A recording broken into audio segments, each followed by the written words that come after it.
Mbaye Pekh laata mooy jox kàddu gi Adja Rama Boye wax na ko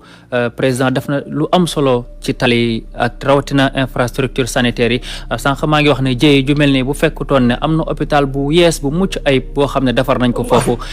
lim bi ni mu takkoo kon dina gën a métti. jërëjëf Khadim Samb ñu koy ñaanal wér ak gudd fan moom tamit wax na lu am solo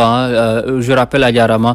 que tous les blessés ont été référés donc à l'hôpital de Kaffrine. Cela démontre bien entendu la politique d'infrastructure immense menée par le président de la République, son Excellence Monsieur Macky Sall, surtout dans le domaine des infrastructures sanitaires, avec cet hôpital moderne de Kaffrine qui a accueilli tous les blessés qui ont été référés dans cet hôpital. moom laa doon wax sànq rek Ablaye Mbaye Pekh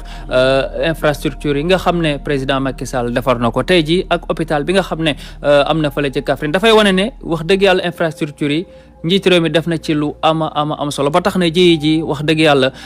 bi mu amee gis nañ ni blessé yëpp ña nga xam ne dañoo blessé wu dañ leen a référé hôpitalu Kaffrine di wane na njiit réew mi def na kéemtalaay kattanam tali yi baax na wax nañ ko tali yu nekk en norme 7 m 20 jéggi sax norme yi tey je pense que ni gàcce ngalaama président Macky Sall. defu ko sax foofu donc